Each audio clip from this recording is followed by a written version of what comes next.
Hello दोस्तों, मैं आपका दिनेश कुमार। आप देख रहे हैं YouTube channel KS coaching centre से। चलो 9th क्लास का एक विशेष क्वेश्चन है फैक्टराइज वाला, मतलब गुणनखंड याद कीजिए वाला। ठीक है, आपको इस तरीके के क्वेश्चन पेपर में मिलते हैं और 9th क्लास को थोड़ा क्या फैक्टराइज बनाने में बहुत ज़्यादा समस्या आती है। ठीक है, मगर ये जो फैक्टराइज है कुछ मतलब एक स्टेप आगे है। अपन ने जो नेक्स्ट वीडियो जो बनाया था उसमें आपको समझ में आया था कि क्वेश्चन इस तरीके से थोड़ा अलग तरीके से भी आ जाता है और गुणनखंड इस तरीके से भी रहते हैं। क्वेश्चन को ध्यान से समझिए, बिल्कुल सिंपल क्वेश्चन है, थोड़ा अच्छे से देखिए।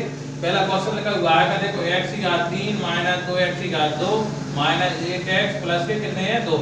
अब इसमें क्या है, कुछ मतलब पहले से मतलब कुछ यानी इस फैक्टर को क्या तोड़ रखा हुआ है। बस अपन को क्या करना है, इसमें सीधा क्या करना है, कॉमन लेना है। अपन पे वैसे जो गुणनखंड निकालते थे उसमें क्या करते थे, पहले मतलब संख्या बनाते थे, फिर उसके टुकड़े करते थे, फिर उसको बांटते थे जब कॉमन लेते थे। अगर इसमें क्या टुकड़े करे हुए हैं अलग अलग हिस्सों में, इसको अपन को क्या करना है, कॉमन लेके फैक्टर देखना है कि इसके फैक्टर कितने बनेंगे, मतलब दो फैक्टर निकलते हैं तो अलग अलग। ठीक है, गुणनखंड जो बनेंगे। अब इसमें अपन को क्या है, दो हिस्से बना लेना। देखो एक हिस्सा जो हो गया, एक हिस्सा जो हो गया। अब दो हिस्से जो इस तरीके बनाना, ऐसे अंदाज मान नहीं बनाना, तो कोई भी दो हिस्सा बना लिए, कोई दिक्कत नहीं है। इसमें सोच समझ के बनाने होते हैं हिस्से के, इसमें अपन को जो हिस्से बनाए उसमें आपको समान देखना है कि कोई संख्या समान है कि नहीं, मतलब एक जैसी है, जब तो कॉमन ले पाएंगे नहीं ले पाएंगे। बात समझ में आ रही है अच्छे से? ठीक है, बस आपको ध्यान रखना।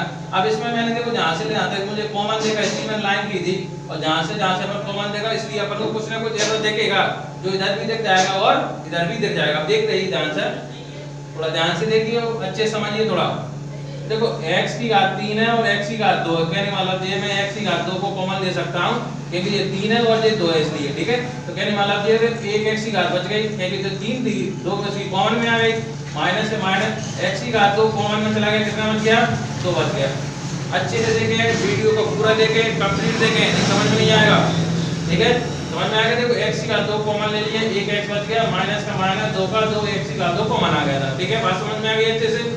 आगे देखिए, अब इसमें देखिए ध्यान से देखें थोड़ा। अब इसमें अपन को कुछ कॉमन दिख रहा है, देखिए ध्यान से, x इधर है मगर इधर नहीं है।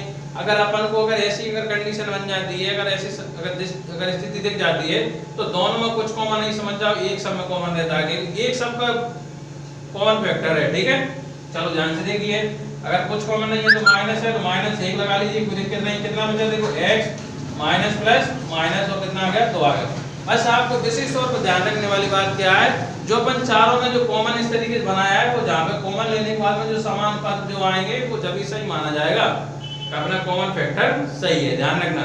ठीक है, तो मेरे देखो एक जैसे आगे कि नहीं आगे, इसी तरीके से आपको भी अच्छे सोच समझ के बनाना है। ठीक है, तो दोनों एक जैसे आ गए, एक बार लिख दो, कोई दिक्कत नहीं है। x माइनस 2 आ गए। अब x स्क्वायर 1 बचा हुआ भाग में, देखो x स्क्वायर माइनस 1।